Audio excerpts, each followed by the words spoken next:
নমস্কাৰ আজি 18 জানুৱাৰী এই মুহূৰ্তত খণ্ডিয়াৰ কেইবাটাও ব্ৰেকিং নিউজ আহি পৰিছে আমি আপোনালোকক সেইসমূহ আগবঢ়াইছো অসমখন এজন বিশেষ ব্যক্তি বা তেওঁৰ পৰিবাৰৰ নহয় এইদৰে মন্তব্য কৰিছে সাংসদ গৌৰৱ গগৈয়ে মন্তব্য কৰি কয় অসম সকলোৰে আমি বৰ অসম গঢ় দিম হিংসা ঘৃণা বাতাবৰণ শেষ কৰি বৰ অসম গঢ় দিম বৰ অসমৰ শ্লোগানৰে ৰাইজৰ কাষলৈ যাব কংগ্ৰেছ AIUDFৰ সৈতে কেতিয়াও মিত্ৰতা নকৰে কংগ্ৰেছে এনেদৰে 2024 নিৰ্বাচনী ৰণদংকা বজে সাংসদ গৌৰৱ গগৈ কৰিছে ডাঙৰ মন্তব্য ইয়াৰ পাছৰ খবৰ ইতিহাস সংস্কৃতিৰ ধ্বংসত নামিছে অনুপ্ৰৱেশকাৰী 2024 বিধানসভা নিৰ্বাচন অসমৰ বাবে পৰিচয় সংস্কৃতি ৰক্ষা নিৰ্বাচন অসমত চলি থকা বেদখলকাৰী উচ্ছেদ সৰ্বত্ৰে প্ৰশংসিত হৈছে কেৱল চৰকাৰ বনাবলৈ কংগ্ৰেছে জাক বেদখলকাৰীক স্থান দিছে এনেদৰে মন্তব্য কৰিছে প্ৰধানমন্ত্ৰী নৰেন্দ্ৰ মোদীয়ে ভোট পাবৰ বাবে অসমৰ মাটি অনুপ্ৰৱেশকাৰীক গতাইছিল কংগ্ৰেছে কংগ্ৰেছৰ শাসনকালত ধাৰাবাহিকভাৱে অবৈধ লোকৰ অনুপ্ৰৱেশ হ'ল সংখ্যা বাঢ়ি ভয়াৱহ ৰূপ ল'লে অনুপ্ৰৱেশকাৰী সমস্যাই অসমৰ ইতিহাস সংস্কৃতিৰ ধ্বংসত নামি পৰিল অনুপ্ৰৱেশকাৰী ঠাই দখল কৰি হাতী অহা যোৱা কৰা ঠাই বন্ধ কৰিলে আমাৰ সংস্কৃতি ধ্বংসৰ অভিযানত নামি পৰিল অনুপ্ৰৱেশকাৰীৰ বাবে চোৰাংচোৱা আৰু অপৰাধ অসমত বৃদ্ধি পালে অসমৰ যুৱ প্ৰজন্মৰ জীৱন জীৱিকালৈ ভাবুকি কঢ়িয়ালে অনুপ্ৰৱেশকাৰীক বস্তু আৰু গাড়ী দখল কৰে কংগ্ৰেছৰ নীতি অসমৰ ভূমিৰ পৰাই কংগ্ৰেছে নিৰ্বাচনত উচিত প্ৰত্যুত্তৰ পাব এনেদৰে অসমত উপস্থিত হৈ মন্তব্য কৰে প্ৰধানমন্ত্ৰী নৰেন্দ্ৰ মোদীয়ে আন এটা খবৰ জুবিন গাৰ্গৰ ন্যায় সন্দৰ্ভত এক বিস্ফোৰক খবৰ আহি পৰিছে আদালতত 20 বছৰ চলিব জুবিন গাৰ্গৰ গোচৰ জুবিন গাৰ্গে ন্যায় পাবলৈ দীৰ্ঘকাল অপেক্ষা কৰিব লাগিব অসমবাসীয়ে জুবিন গাৰ্গৰ মৃত্যু গোচৰক লৈ অসহায় ভাষ্য অধিবক্তাৰ অনাগত 20 বছৰ অসমৰ ৰাইজে চাই থাকিব লাগিব জুবিন গাৰ্গৰ ন্যায় লৈ দৈনিক শুনানি অনুষ্ঠিত নহ'লে ন্যায় নাপায় জুবিন গাৰ্গে ইয়াৰ বাবে বিশেষ আদালতৰ ব্যৱস্থা কৰিব লাগিব চৰকাৰে বিশেষ আদালতৰ ব্যৱস্থা কৰাটো একেবাৰে সহজ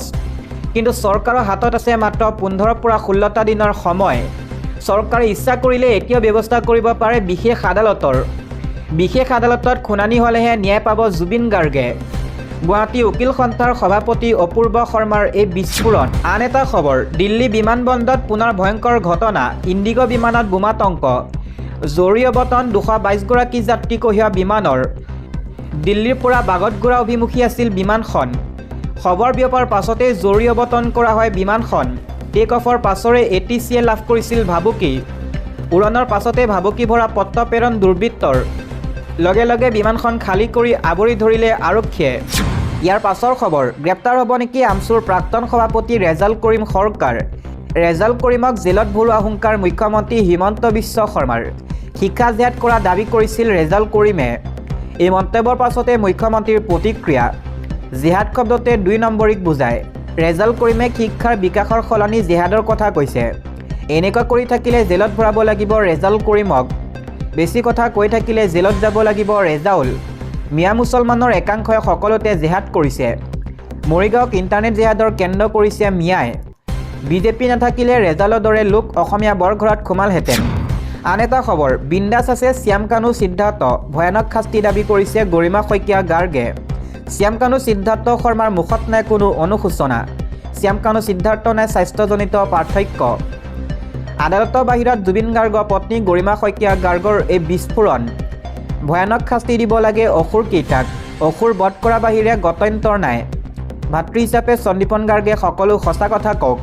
প্ৰবাসী অসমীয়াও আইনৰ আওতালৈ আহিব লাগিব বুলি দাবী গৰিমা গাৰ্গৰ তেওঁলোকে বহু আওকাণ কৰিছে অৱহেলা কৰিছে 14 বিভক্ত 15জন মানুহৰ মাজত কিদৰে এজন মানুহ নোহোৱা হ'ব পাৰে এই প্ৰশ্ন উত্থাপিত কৰিছে গৰিমা শইকীয়া গাৰ্গে 75 মিনিট অৱহেলিত হৈ পৰিছিল জুবিন গাৰ্গ সিদ্ধাৰ্থ শৰ্মাই সাধাৰণ গেষ্টিক বুলি কোৱাৰ পিছত তেওঁলোক ৰৈ আছিল অস্বাভাৱিক পৰিৱেশত তেওঁলোকে পানীত নামিবলৈ দিছিল জুবিন গাৰ্গক কেৱল মনোৰঞ্জনৰ বাবেহে লাগে নেকি জুবিন গাৰ্গক দিব লৈছো আন এটা খবৰ নগদবিহীন হৈ পৰিব টুল প্লাজা 1 এপ্ৰিলৰ পৰা কেৱল ফাষ্টেগ আৰু UPI জৰিয়তে হ'ব এণ্ট্ৰি ভাৰতত ঘাইপথ ভ্ৰমণ সম্পূৰ্ণভাৱে ডিজিটেল পৰিৱৰ্তনৰ দিশে আগবাঢ়িছে 1 এপ্ৰিলৰ পৰা সমগ্ৰ দেশৰ সকলো টুল প্লাজা নগদবিহীন হৈ পৰিব নতুন নিয়ম কাৰ্যকৰী হোৱাৰ পিছত চালকসকলে কেৱল ফাষ্টেগ বা UPI পেমেণ্ট ব্যৱহাৰ কৰি টুল কৰ পৰিশোধ কৰিব লাগিব কেন্দ্ৰীয় পথ পৰিবহণ আৰু ঘাইপথ মন্ত্ৰালয়ে এই সিদ্ধান্ত লক্ষ্য হৈছে টোল প্লাজাত দীঘলীয়া শাৰী হ্ৰাস কৰাৰ লগতে যাতায়াত খৰচ আৰু দ্ৰুত কৰি তোলা। এতিয়ালৈকে কোনো আনুষ্ঠানিক অধিসূচনা জাৰি কৰা হোৱা নাই যদিও কোনো ধৰণৰ চাপ নোহোৱাকৈ এই পৰিৱৰ্তন কাৰ্যকৰী কৰাৰ বাবে মন্ত্ৰালয়ে কাম কৰি আছে।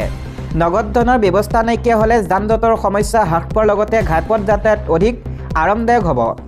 সময়সীমা ওচৰ চাপি অহাৰ লগে লগে ভ্ৰমণকাৰীসকলক তেওঁলোকৰ ফাষ্টেগ সক্ৰিয় কৰিবলৈ বা ভৱিষ্যতে কোনো ধৰণৰ সমস্যাৰ পৰা হাত সাৰিবলৈ UPI পে'মেণ্ট বিকল্প আগতীয়াকৈ সাজু কৰিবলৈ পৰামৰ্শ দিয়া হৈছে। এই পৰিৱৰ্তনক মাল্টি-লেন ফ্ৰী ফ্ল' MLFF টোল ব্যৱস্থাৰ দিশত প্ৰথম পদক্ষেপ বুলি গণ্য কৰা হয়। এই ব্যৱস্থাত উন্নত প্ৰযুক্তি ব্যৱহাৰ কৰা হ'ব যিয়ে বাহনসমূহে ৰৈ বা কোনো শাৰীৰ বাধাৰ সন্মুখীন নোহোৱাকৈ সাধাৰণ ঘাইপথৰ গতিৰে টোল এলেকা পাৰ হ'ব পাৰিব। এই ন' ষ্টপ টলিং ব্যৱস্থাৰ বাবে আন্তঃৰাষ্ট্ৰীয় পৰ্যায়ত নিযুক্তি বিকশিত কৰা হৈছে। সম্প্ৰতি সমগ্ৰ ভাৰতৰ 25টা টোল প্লাজাত ইয়াক পাইলট প্ৰজেক্ট হিচাপে পৰীক্ষা কৰা হৈছে। যদি এই ব্যৱস্থা সফল হয় তেন্তে ভৱিষ্যতে টোল প্লাজাত ৰৈ থকাৰ হেঁচা সম্পূৰ্ণৰূপে নাইকিয়া হৈ পৰিব বা নাইকিয়া হ'ব পাৰে, যাৰ ফলত ঘাইপথ যাত্ৰা পূৰ্বতকৈ দ্ৰুত আৰু সহজ হ'ব পাৰে। ভ্ৰমণকাৰীসকলক তৎক্ষণাত নিজৰ ফাষ্টেগ একাউণ্টত পৰীক্ষা কৰাৰ পৰামৰ্শ দিয়া হৈছে। আপোনাৰ ফাষ্টেগ সক্ৰিয় আৰু পৰ্যাপ্ত বেলেন্স আছে নে নাই সুনিশ্চিত কৰক। যদি আপুনি ফাষ্টেগ ব্যৱহাৰ নকৰে তেন্তে নিশ্চিত কৰক যে আপোনাৰ স্মাৰ্টফোনটো UPI পে'মেণ্টৰ বাবে সম্পূৰ্ণৰূপে সাজু। ইয়াৰ ফলত টোল প্লাজাত ৰৈ থকা পলম বা জৰিমনা আদি হেঁচাৰ পৰা হাত সৰাত সহায়ক হ'ব। দিব লৈছোঁ আন এটা খবৰ, পুনৰ কংগ্ৰেছৰ বিৰুদ্ধে ভুৱা প্ৰচাৰৰ অভিযোগ। আগন্তুক বিধানসভা নিৰ্বাচনক কেন্দ্ৰ কৰি অসমত ৰাজনৈতিক তৎপৰতাই তীব্ৰ ৰূপ ধাৰণ কৰিছে। এই পৰিপ্ৰেক্ষিতত কংগ্ৰেছৰ বিৰুদ্ধে পুনৰ ভুৱা প্ৰচাৰৰ অভিযোগ উত্থাপন হৈছে। কংগ্ৰেছৰ ছ'চিয়েল মিডিয়া পেজত প্ৰকাশ কৰা ভোট ভাইবৰ জনমত সমীক্ষাৰ তথ্য সঠিকভাৱে উপস্থাপন কৰা নাই হোৱা বুলি একাংশই অভিযোগ তুলিছে। ভোট ভাইবে প্ৰকাশ কৰা জনমত সমীক্ষা অনুসৰি অসমৰ জনসাধাৰণে এইবাৰ স্পষ্টভাৱে পৰিৱৰ্তন বিচাৰিছে। সমীক্ষাৰ তথ্য মতে মুখ্যমন্ত্ৰী হিমন্ত বিশ্ব শৰ্মাই মহিলা আৰু পুৰুষ দুই শ্ৰেণীৰে ভোটাৰৰ মাজত উল্লেখযোগ্য সমৰ্থন লাভ কৰিছে। তথ্য অনুসৰি হিমন্ত বিশ্ব শৰ্মাক সমৰ্থন আগবঢ়োৱা মহিলা ভোটাৰৰ হাৰ হৈছে 33% আৰু পুৰুষ ভোটাৰৰ হাৰ হৈছে 29%। আনফালে কংগ্ৰেছ নেতা গৌৰৱ গগৈ মহিলা ভোটাৰৰ মাজত 35% আৰু পুৰুষ ভোটাৰৰ মাজত 32% সমৰ্থনত লাভ কৰিছে বুলি সমীক্ষাত উল্লেখ কৰা হৈছে। যদিও এই পৃথক তথ্যসমূহৰ উপৰিও সমীক্ষাৰ সামগ্ৰিক বিশ্লেষণে ভিন্ন চিত্ৰ আগবঢ়াইছে। ভোট ভাইবৰ বিস্তৃত বিশ্লেষণ অনুসৰি ৰাজ্যৰ প্ৰায় 55% মহিলা ভোটাৰৰ নাম পচন্দ হিমন্ত বিশ্ব শৰ্মা। কিন্তু এই গুৰুত্বপূৰ্ণ তথ্য কংগ্ৰেছে নিজস্ব অফিচিয়েল পেজত আপলোড কৰা সমীক্ষাত স্পষ্টভাৱে উল্লেখ নকৰা বা ভিন্ন ৰূপেহে উপস্থাপন কৰা হৈছে বুলি অভিযোগ। ইফালে ৰাজনৈতিক পৰ্যবেক্ষক আৰু বিশ্লেষকসকলৰ মতে জনমত সমীক্ষা আকাংক্ষিক বা উদ্দেশ্য প্ৰণোদিতভাৱে প্ৰকাশ কৰা হ'লে ভোটাৰৰ মাজত বিভ্ৰান্তিৰ সৃষ্টি হোৱাৰ সম্ভাৱনা থাকে। এনে কাৰ্যই নিৰ্বাচনী পৰিৱেশক প্ৰভাৱিত কৰাৰ লগতে গণতান্ত্ৰিক প্ৰক্ৰিয়াত নেতিবাচক প্ৰভাৱ পেলাব পাৰে।